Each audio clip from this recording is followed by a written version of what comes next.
प्रियंका शर्मा। आज हम पॉलिटी का एक टॉपिक डिस्कस करेंगे जिसका नाम है संविधान की प्रस्तावना, प्रीएम्बल ऑफ द कॉन्स्टिट्यूशन।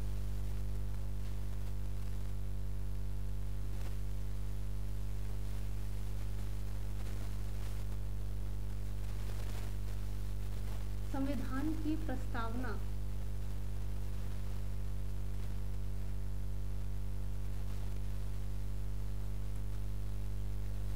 इसे हम संविधान का दर्शन भी कहते हैं, फिलॉसफी ऑफ द कॉन्स्टिट्यूशन, क्योंकि इसमें क्या है, ये एक एसेंस या समरी बताता है जो भी हमारे संविधान की क्या उद्देश्य है, क्या उसका दर्शन है, क्या ऑब्जेक्टिव हमारा संविधान प्राप्त करना चाहता है, उस दर्शन को, उस फिलॉसफी को प्रीएम्बल ऑफ द कॉन्स्टिट्यूशन में बताया गया है। तो एक बहुत ही प्रोमिनेंट पर्सन है N.A. पालकीवाला। इन्होंने संविधान के बारे में बहुत ही अच्छी बात कही, और क्या कही? Identity card of the constitution. संविधान की प्रस्तावना जो है, प्रीएम्बल के बारे में कहा, it is identity card of the constitution.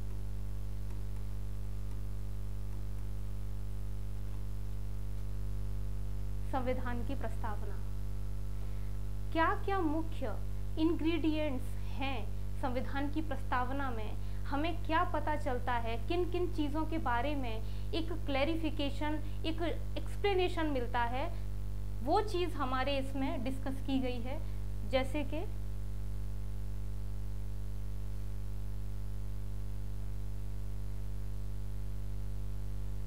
सबसे पहली चीज़ जो हमें पता चलती है, सोर्स ऑफ अथॉरिटी।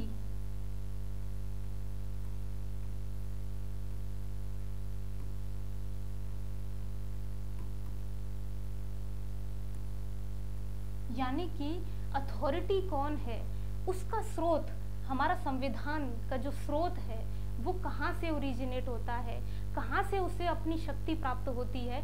तो वो स्रोत जो है आपका, वो है we the people of India, यानी कि हम भारत के लोग।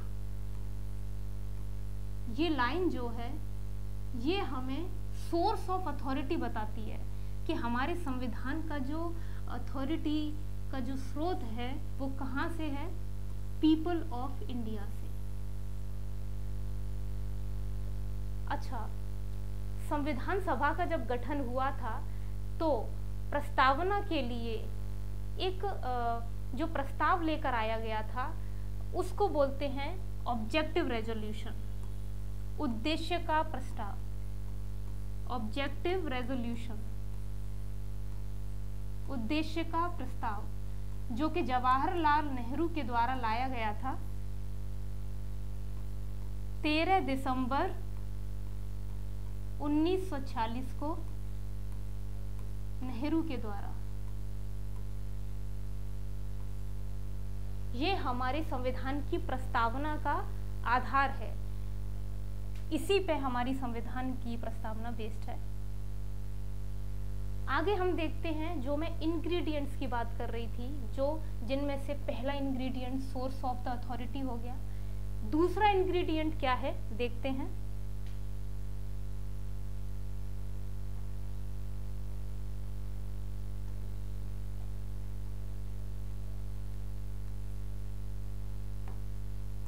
दूसरा इंग्रेडिएंट हमें पता चलता है नेचर ऑफ इंडियन स्टेट।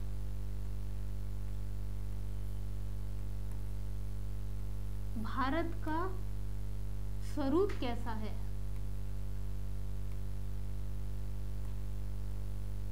किस तरह की पॉलिटी है इंडिया, किन शब्दों का जिक्र प्रस्तावना में किया गया है कि भारत का जो पॉलिटी है, जो राजनीतिक व्यवस्था है, उसका स्वरूप कैसा है। तो यहाँ पे जो बोला गया है आपका sovereign, socialist, secular, democratic, Republic.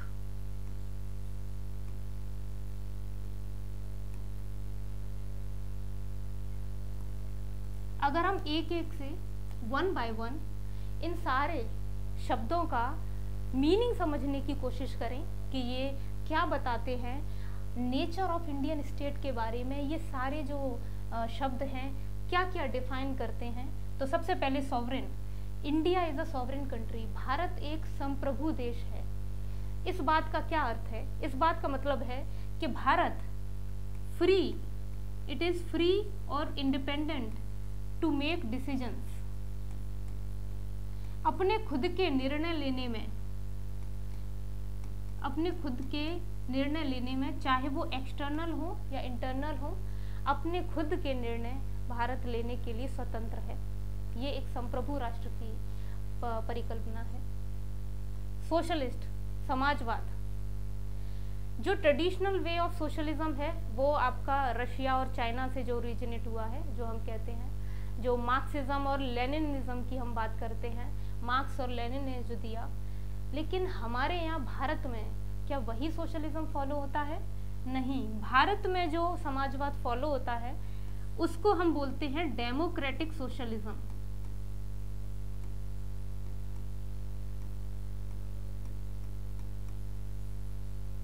Democratic socialism क्या मतलब होता है इसका? It is a blend of Marxism और गांधीज्म का एक मिक्सचर इसे बोल सकते हैं। जो ट्रेडिशनल वे ऑफ सोशलिज्म है उसकी मुख्य विशेषता होती है स्टेट कंट्रोल्ड इकोनॉमी। सब कुछ स्टेट कंट्रोल्ड होता है। स्टेट मतलब वहाँ का जो देश है, सरकार जो है, वो चीज़ों पे अपना अधिकार रखती है।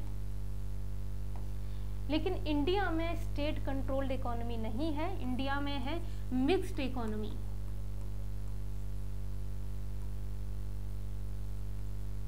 जिसका मतलब होता है कि पब्लिक सेक्टर और प्राइवेट सेक्टर दोनों साथ मिलकर के कोलैबोरेट करके काम करते हैं।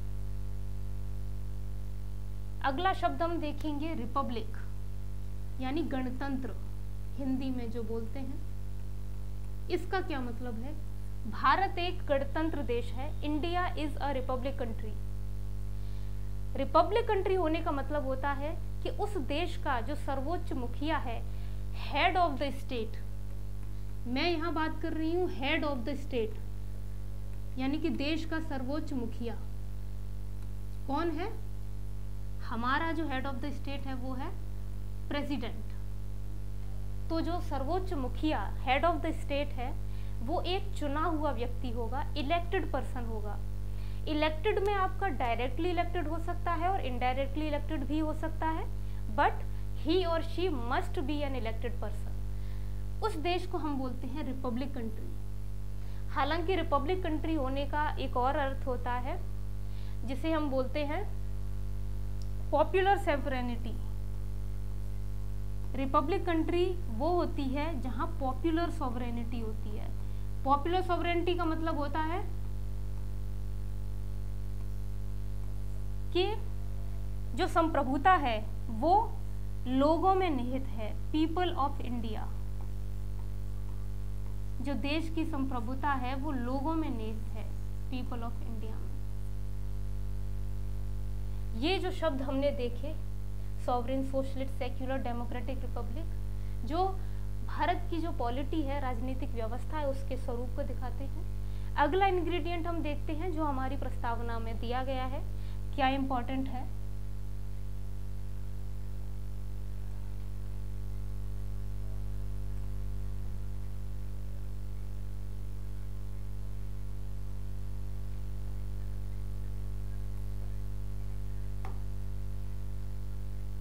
Third one is objective.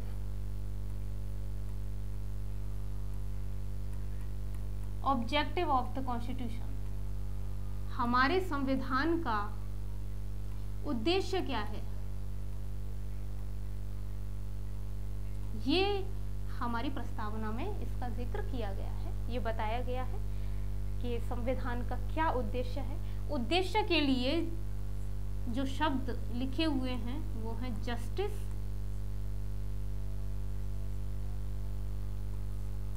Liberty, equality और फ्रेटर्निटी।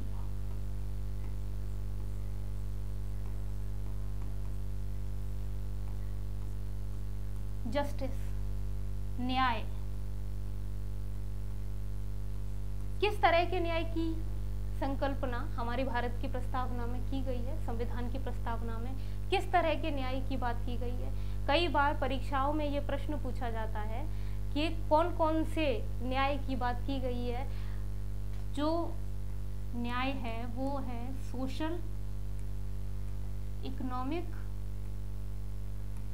And political. 3 तरह के जस्टिस की बात की गई है। सोशल जस्टिस क्या होता है? समाज में किसी के साथ किसी भी तरह का भेदभाव ना हो, कास्ट, कलर, रेस और जेंडर के बेसिस पे सबको समान अधिकार, समान अपॉर्चुनिटीज दी जाए। इकोनॉमिक जस्टिस क्या होता है? जो भी असमानताएं होती हैं, धन की असमानता, वेल्थ, प्रॉपर्टी, इनकम, ये सब नहीं होनी चाहिए। यानी कि जो आर्थिक अपॉर्चुनिटी है वो सबको बराबर मिलनी चाहिए।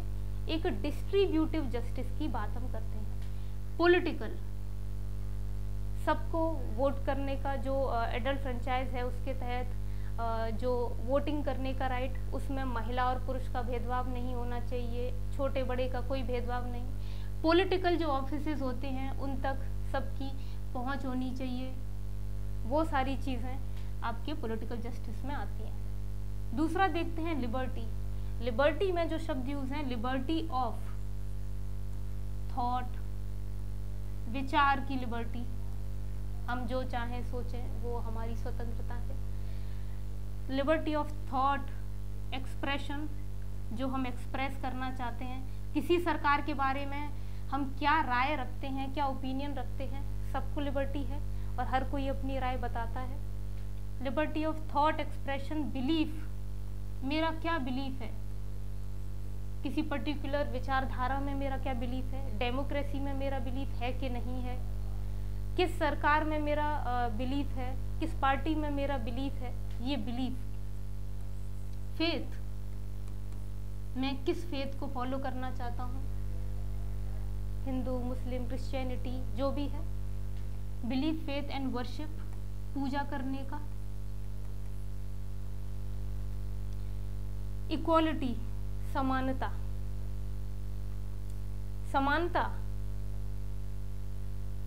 इक्वालिटी ऑफ स्टेटस, जो प्रस्तावना में जो बात की गई है वो equality of status end of opportunity. इस बात का क्या मतलब है? यानी कि जो समानता है, स्टेटस की समानता, सबको समान स्थिति दी जानी चाहिए, समान समझा जाना चाहिए। अपॉर्चुनिटी, अवसर सबको बराबर दिए जाने चाहिए। जैसे कि गवर्नमेंट जॉब को ही आप ले लीजिए। अब अगर एक बच्चे के पास ये एग्ज़ाम देने की अपॉर्चुनिटी को आप ये कह के अगर छीन लें भेदभाव करके कि ये इस कैटेगरी से बिलोंग करता है इसलिए ये एग्ज़ाम नहीं दे सकते, या ये इस अपर कैटेगरी से करते हैं यही दे सकते हैं, ये चीज़ नहीं। अपॉर्चुनिटी सबको बराबर मिले। बाद में मेरिट के बेस पे जो भी डिसाइड होता है, जो भी आपकी कट ऑफ होती है उसके हिसाब से चीज़ें होती हैं, लेकिन अवसर सबको मिलना चाहिए। फ्रेटर्निटी, भाईचारा, common brotherhood, spirit of common brotherhood को बताता है ये कि आप भाईचारे की संकल्पना, भाईचारे की भावना अपने मन में रखें। हम सब भारतीय भाई भाई। भारत, ये ब्रदरहुड की अगर बात करें तो हमारे संविधान में कौन कौन से ऐसे भाग हैं जहाँ पे हमें ये देखने को मिलता है। जैसे आपका सिटीजनशिप हो गया, हमारे यहाँ सिंगल सिटीजनशिप का प्रावधान है। सिंगल सिटीजनशिप, मैंने ये शब्द क्यों कहा? क्योंकि अमेरिका में डबल सिटीजनशिप का प्रावधान है। वहाँ केंद्र की सिटीजनशिप अलग होती है और वहाँ के जो प्रोविंस हैं, प्रांत हैं, उनकी सिटीजनशिप अलग होती है। पर हमारे यहाँ केंद्र और राज्य की एक ही सिटीजनशिप होती है। फंडामेंटल ड्यूटीज़, आपके जो कर्तव्य हैं फंडामेंटल ड्यूटीज की बात करें, ये भी आपको एक भाईचारे का ही संदेश देते हैं। आगे चलते हैं, प्रस्तावना का जो नेक्स्ट इंग्रेडिएंट है वो क्या है।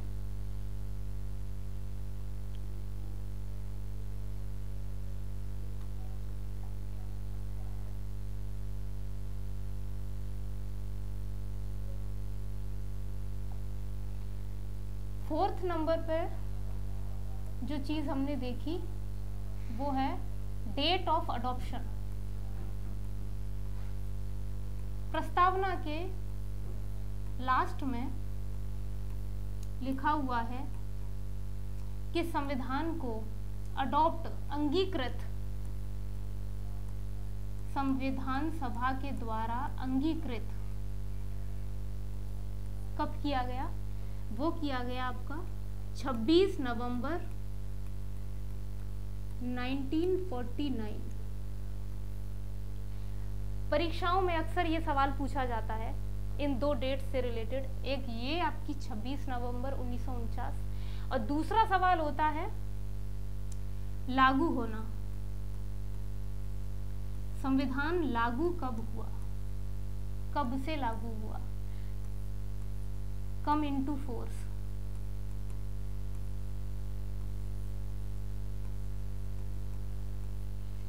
वो डेट आपकी है 26 जनवरी 1950, जिस दिन संविधान लागू हुआ और हम इसे और हमारा देश गणतंत्र बना, एक रिपब्लिक कंट्री बना इसी दिन। इसीलिए हम इस दिन को क्या मनाते हैं? Republic day. यहाँ पे एक सवाल ये भी आता है, पूछा जाता है कि संविधान को लागू करने का जो दिन है वो हमने 26 जनवरी ही क्यों चुना? डेट जो है वो 26 जनवरी ही क्यों? क्योंकि नेशनल मूवमेंट के समय जब भारत का स्वतंत्रता का आंदोलन चल रहा था तो 26 जनवरी 1930 को हमारे लीडर्स ने, हमारे नेताओं ने इंडिपेंडेंस डे मनाया था।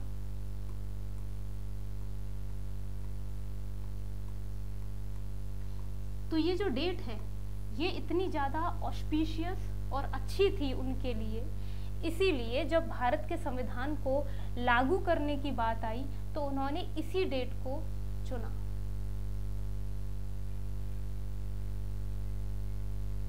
आगे चलते हैं और क्या चीज़ें हैं जो हम प्रस्तावना के बारे में जान सकते हैं।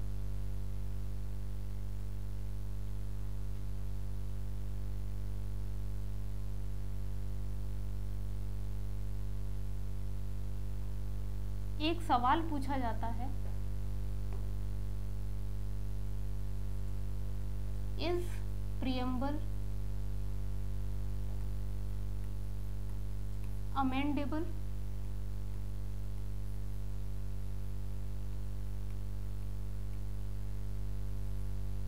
क्या प्रस्तावना में संशोधन किया जा सकता है? Is preamble amendable? तो इस बात को सुप्रीम कोर्ट ने क्लियर किया था केशवानंद भारती केस में।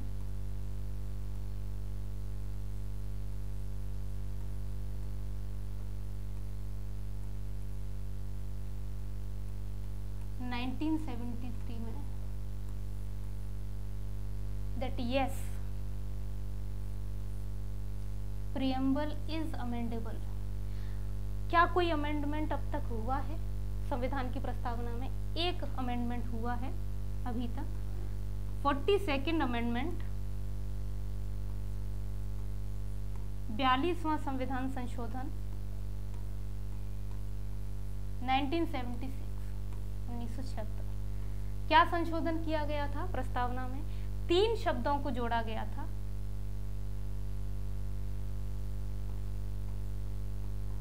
सोशलिस्ट, सेक्युलर और इंटेग्रिटी।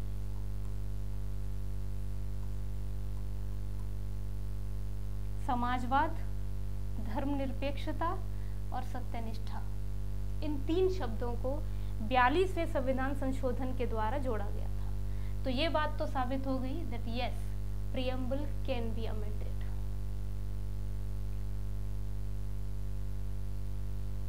ये संविधान की प्रस्तावना के कुछ प्रमुख चीज़ें, जो भी जहाँ जहाँ से भी सवाल बन सकते हैं, जो चीज़ें हैं वो मैंने आपके साथ डिस्कस की, और हम इस टॉपिक को फ़िलहाल यहीं पे समाप्त करते हैं। धन्यवाद।